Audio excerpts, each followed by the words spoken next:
ക്രിസ്തുയേശുവിൻ്റെ നിസ്തുല്യ നാമത്തിൽ എല്ലാവർക്കും എൻ്റെ സ്നേഹവന്ദനം.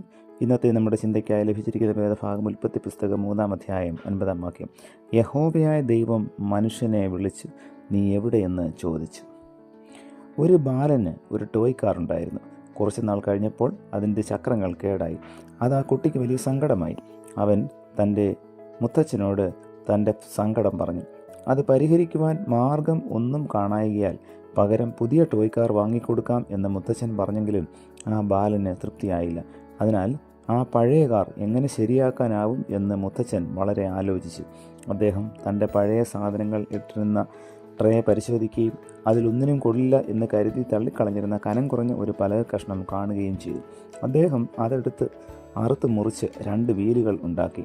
അങ്ങനെ ആ ടോയ് കാർ വീണ്ടും ഓടിത്തുടങ്ങി. ഉപയോഗശൂന്യമെന്ന് കരുതിയ ആ പലക കഷ്ണം ഇപ്പോൾ വളരെ പ്രയോജനം ഉള്ളതായി തീർന്നു. ജീവിതത്തിൽ പല കാര്യങ്ങളും ഇങ്ങനെയാണ്. പ്രത്യക്ഷത്തിൽ ഉപയോഗമൊന്നും കണ്ടില്ലെങ്കിലും മിക്ക വസ്തുക്കളും ഒരിടത്തല്ലെങ്കിൽ മറ്റൊരിടത്ത് ഉപയോഗപ്പെടുത്താവുന്നതാണ്. പക്ഷേ എവിടെ അത് ഉപയോഗപ്പെടുത്താം എന്ന് കണ്ടെത്തേണ്ടത് നമ്മുടെ ചുമതലയാണ്. അത് കണ്ടെത്തുന്നതിലാണ് നമ്മുടെ സാമർഥ്യം. ആ പലക കഷ്ണത്തിൻ്റെ കുഴപ്പം കൊണ്ടാണ് അത് ഉപയോഗമില്ലാത്തത് എന്നാണ് ആ മുത്തച്ഛൻ കരുതിയിരുന്നത്. പക്ഷേ യഥാർത്ഥ പ്രശ്നം അതിൻ്റെ ഉപയോഗം കണ്ടെത്തുവാൻ ആ മുത്തച്ഛന് കഴിഞ്ഞിരുന്നില്ല എന്നതാണ്.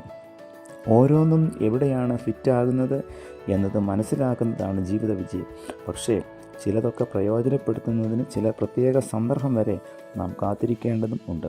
ഇതേ പ്രകാരം സമൂഹത്തിൽ നമ്മുടെ സ്ഥാനം എവിടെയാണെന്ന് സൂക്ഷ്മമായി കണ്ടെത്തേണ്ടതും ജീവിത വിജയത്തിന് അനിവാര്യമാണ്. നമുക്ക് അനുയോജ്യമായ സ്ഥാനത്ത് അല്ലാതെ മറ്റെവിടെയായിരുന്നാലും നാമും സമൂഹത്തിന് പ്രയോജനകരമല്ലാതെയാവും.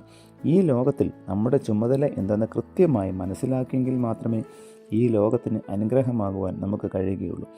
ആയിരിക്കേണ്ടുന്നിടത്തല്ലാതെ മറ്റൊരിടത്തായിരിക്കുന്ന ഏത് വസ്തുവും വ്യക്തിയും ചവറുപോലെ പുറന്തള്ളപ്പെടും. ഇന്ന് നമ്മുടെ ജീവിതം കൊണ്ട് ആർക്കെല്ലാം പ്രയോജനമുണ്ട് എന്ന് നാം മനസ്സിലാക്കുവാൻ ശ്രമിച്ചിട്ടുണ്ടോ?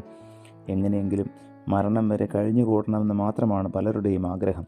എന്നാൽ ഉറച്ച തീരുമാനത്തോടെയും ലക്ഷ്യബോധത്തോടെയും സമൂഹത്തിൻ്റെ അനുഗ്രഹത്തിനായി ജീവിക്കുവാൻ നമുക്ക് ഇടയാവണം.